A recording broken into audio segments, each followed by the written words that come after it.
Marcos, RI da Catu Vanguarda. Hoje é dia 7/3/2022.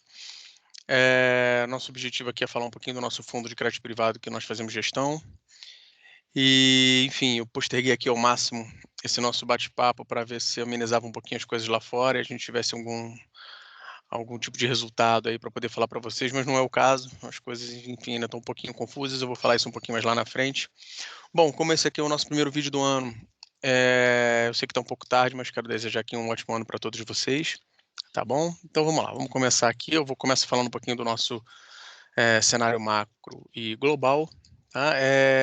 Eu costumo falar só sobre o setor externo e depois eu vou para o setor interno, então é assim que eu vou manter. Tá, ok? Então, obviamente, o primeiro ponto é o ponto que é mais debatido hoje em dia, que é a questão do conflito Rússia e Ucrânia.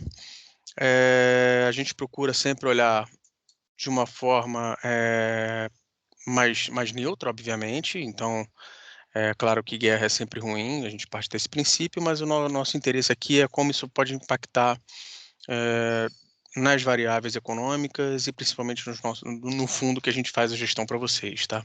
Deixa eu aqui ampliar a apresentação, pronto. Bom, realmente a expectativa é que ocorra uma solução em breve, tá? A gente não espera que essa guerra vá escalar ainda mais, que isso obviamente poderia gerar ainda eh, maiores incertezas e obviamente maior volatilidade no mercado de uma forma geral, embora a gente esteja tratando aqui de crédito privado, ele também tem uma volatilidade na marcação de preço dos títulos, tá? Claro que isso acaba se refletindo bem mais no preço de commodities, bem mais nos preços das ações, mas crédito privado acaba sofrendo um pouco também, tá? Os ativos o que tem acontecido um pouco mais é uma valorização muito grande do preço das commodities, até porque embora a Rússia ela não tenha uma influência de PIB global muito significativa, o PIB russo é mais ou menos o PIB brasileiro, quer dizer, é muito pouco significativo para o PIB global, ela é um importante país quando diz respeito à questão das commodities, tá? Então, obviamente, o preço, dessas commodities vão ser impactados e, obviamente, tem impactado o mundo inteiro, principalmente no momento onde o mundo ele passa por uma pressão inflacionária. Então, você ter um impacto no preço do petróleo, você ter um impacto no preço do minério em um momento já inflacionário, isso é muito ruim. E sem contar que é um país muito importante no que diz respeito à demanda de gás natural para uma das principais praças de PIB globalmente, que eu estou falando basicamente da Europa, né? Então, abastece de forma muito significativa a Europa com energia, principalmente no momento de inverno. Então, isso é algo que a gente tem que ficar atento, tá? Mas a gente não tem nenhuma conclusão significativa. O que a gente tem que fazer é acompanhar, mas sempre de forma próxima e entender como que as coisas, ao caminhar, elas vão refletir no preço dos ativos, como é que o mercado vai olhar para isso, como é que isso vai se refletir no preço dos ativos, tá? Bom, falando agora de um ponto que para a gente, antes desse conflito, já era um ponto muito importante, que é a questão do Banco Central americano, mas diz respeito principalmente à elevação da taxa de juros por lá, tá? E por que que isso para a gente é um ponto muito importante? Bom, como a gente sabe, o mundo ele vinha passando por uma liquidez global muito grande, isso já desde 2008. Então, após a crise de 2008, a gente teve uma injeção de moeda muito grande nos mercados para que a economia pudesse se retomar. O Banco Central americano ele manteve desde aquela época uma rotina de injetar todo mês dinheiro na economia. E depois da crise do Covid, obviamente, isso tomou proporções gigantescas. Então, a quantidade de dinheiro colocado no mundo foi muito grande. Obviamente, em algum momento, esse dinheiro ele implicaria em inflação. É exatamente isso que está acontecendo. O Banco Central Americano ele tem uma característica muito positiva, que é o quê? Ele tem uma credibilidade muito grande diante do mercado, uma credibilidade, na verdade, centenária, né? Então, quer dizer, ele sempre fala o que ele pensa, o que vai acontecer dali para frente, quais são as expectativas dele, e o mercado ancora muito das suas expectativas às expectativas do Banco Central, exatamente o que o Banco Central americano fala. E o que ele tem falado agora é: olha, eu não sei como é que vai ser a inflação daqui para frente, ou seja, eu não sei qual vai ser o tamanho da elevação de juros que eu vou ter que fazer. Eu não, ele começou a parar de comprar títulos do mercado e injetar dinheiro, então ele está fazendo uma redução gradual, mas de repente ele pode ter que fazer isso da noite para o dia, ele pode ter que estopar isso da noite para o dia. Ele pode ter que aumentar os juros, enfim, tem uma expectativa de 4, alguns de 5, outros de 6, pode ser mais, pode ter um grau maior do que se espera, então tem que acompanhar isso muito de perto. É ruim a questão da inflação americana? Claro que não, isso mostra que eh, felizmente a economia americana está chegando num patamar onde não precisa da ajuda da interferência do governo diretamente tão forte. Então, isso é um ponto muito positivo.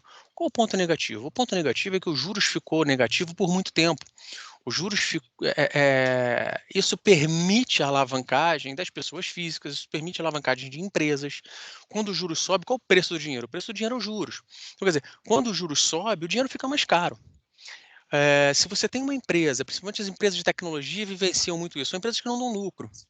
Então, quando você tem uma elevação de juros, o juro já ficou mais caro. Você não vai mais começar a colocar o seu dinheiro em determinados setores, empresas que não geram lucro, tá certo? Antes o dinheiro não realmente estava com juros zero, negativo, não valia nada, você tinha liberdade de aumentar seu portfólio em determinados negócios, em determinados business, que lá na frente poderiam gerar algum tipo de lucro extraordinário, por exemplo. Então você tem, vamos supor, 100 empresas de tecnologia e uma delas poderia despontar como a Amazon. Valia a pena o risco.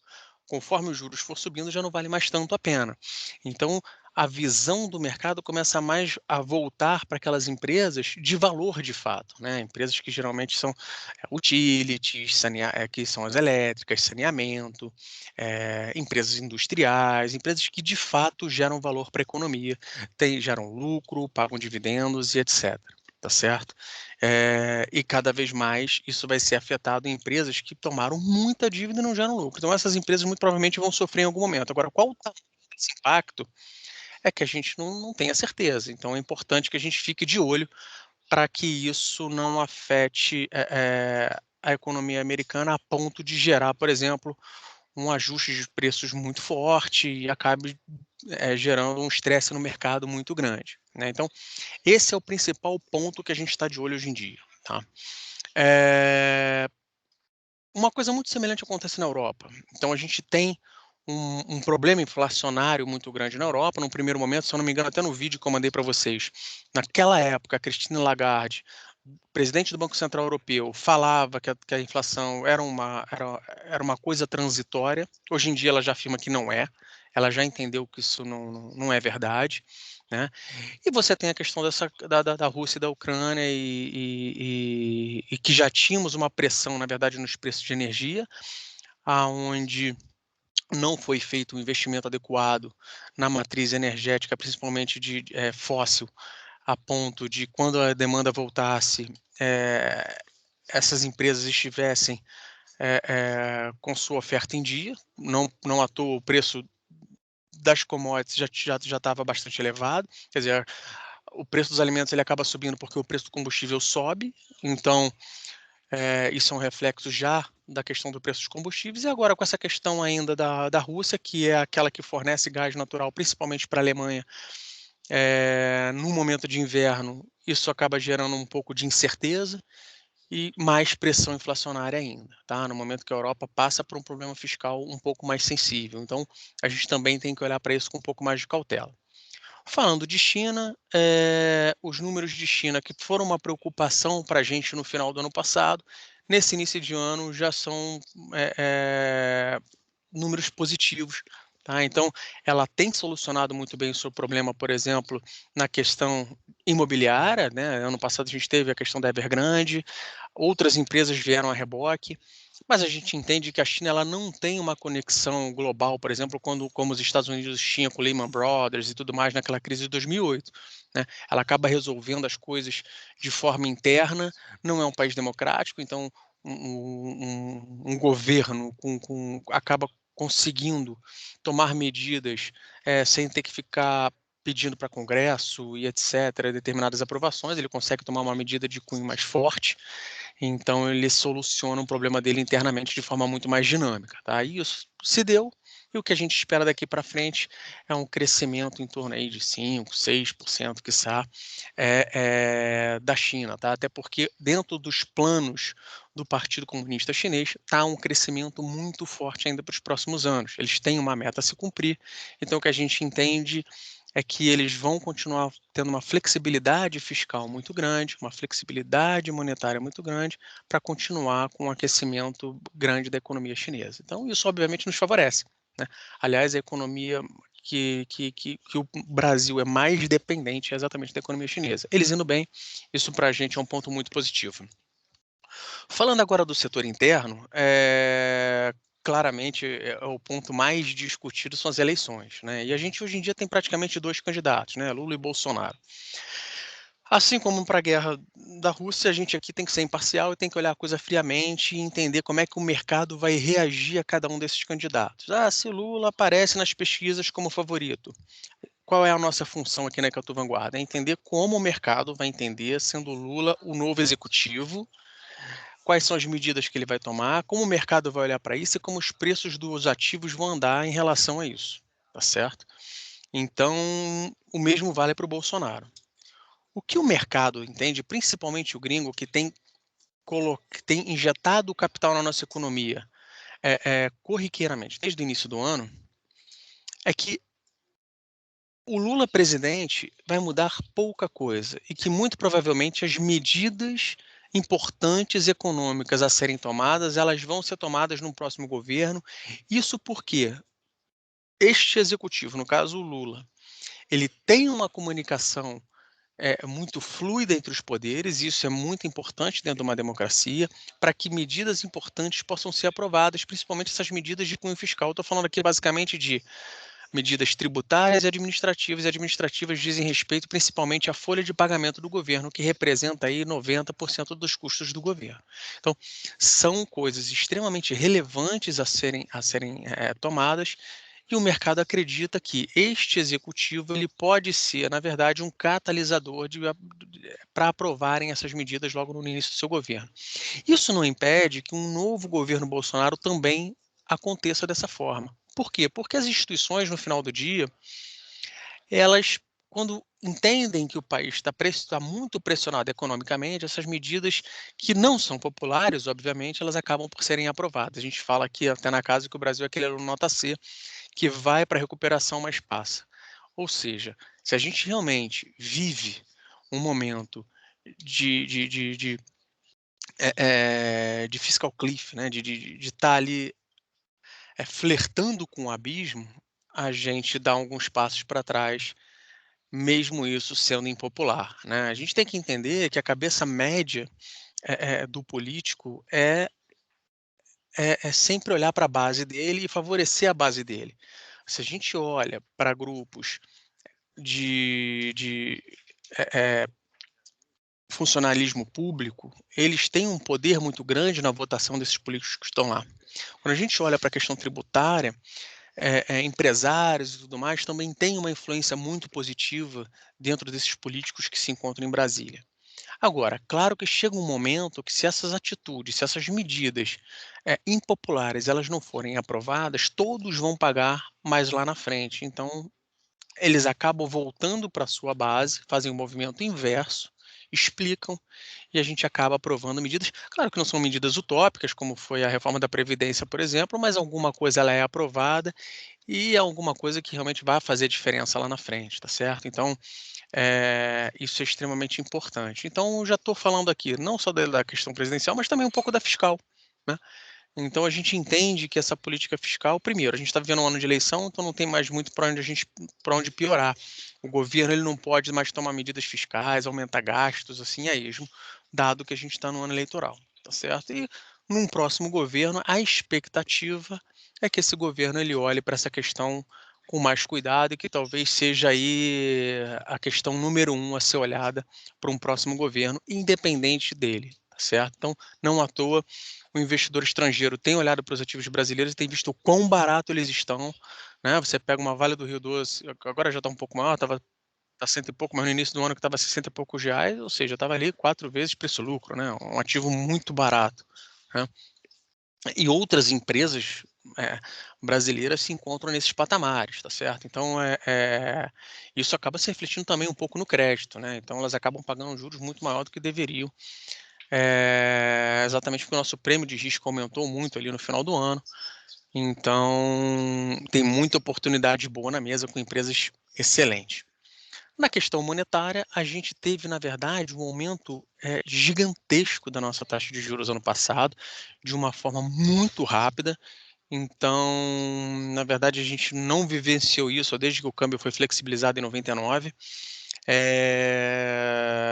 O que, de certa forma, acaba sendo positivo nesse momento, onde o mundo está passando por uma questão inflacionária e que, muito provavelmente, os países desenvolvidos devem aumentar sua taxa de juros. Nós já nos adiantamos a esse movimento, então isso até é uma coisa positiva daqui para frente, tá certo?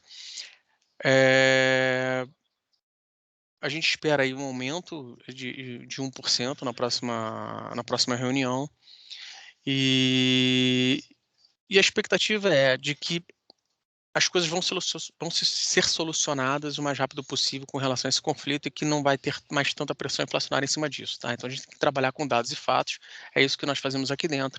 Então a gente entende que o Banco Central, e ele tem falado isso, não vai fugir daquilo que ele tinha planejado, tá? E o mercado não tem mudado muito a sua cabeça com relação a isso, tá certo?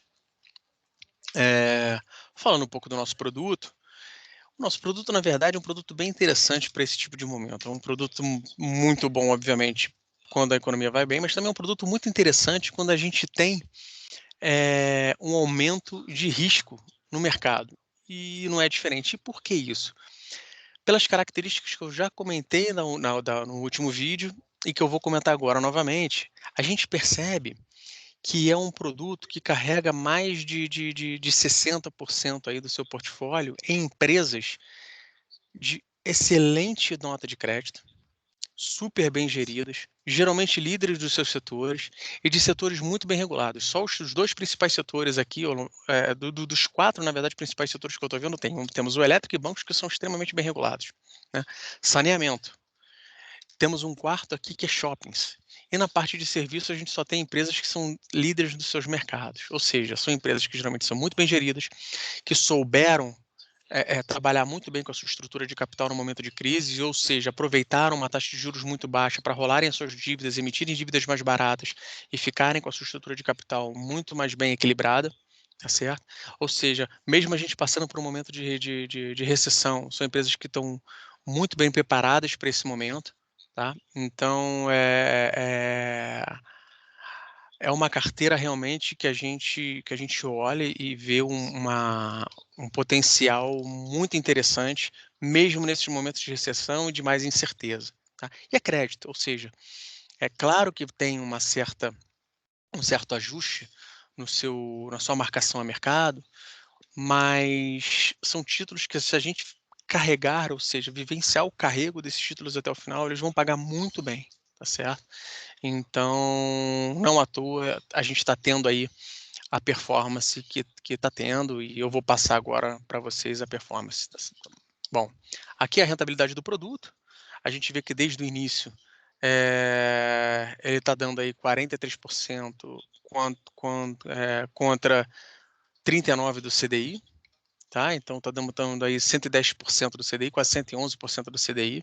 Então é um produto que tem realmente apresentado uma resposta muito interessante em momentos conturbados, tá certo? Então, a gente, claro, surfou um momento de recuperação ali no ano de 2016, a gente pegou o finalzinho de 2016, depois de 17 e 18, mas já 2019 já começou a apresentar um, uma certa interrogação, passando por um ano de eleição. Em 2020, que veio o Covid, a gente sofreu um certo baque, mas teve uma recuperação bem satisfatória, e a gente está abrindo uma boca de jacaré ali para o benchmark, né? Então,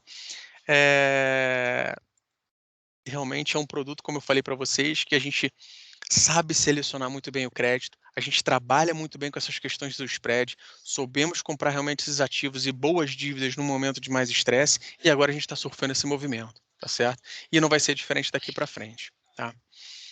Bom, falando um pouquinho aqui para vocês da atribuição de performance, quando a gente olha para o mês de janeiro, a gente já os nossos títulos de crédito que ficam basicamente ali em debêntures, FDICs e etc., a gente tem absorvido bastante ganho eh, nesses títulos, tá? E não foi diferente, obviamente, durante todo o ano de 2021, né? Então a gente percebe ali que a gente teve uma rentabilidade bem interessante no ano de 2021 e o grosso dela ali vem em cima das debêntures, tá bom? Bom, espero que eu tenha sido claro. São muitas coisas ainda aqui, infelizmente a gente vive uma interrogação muito grande.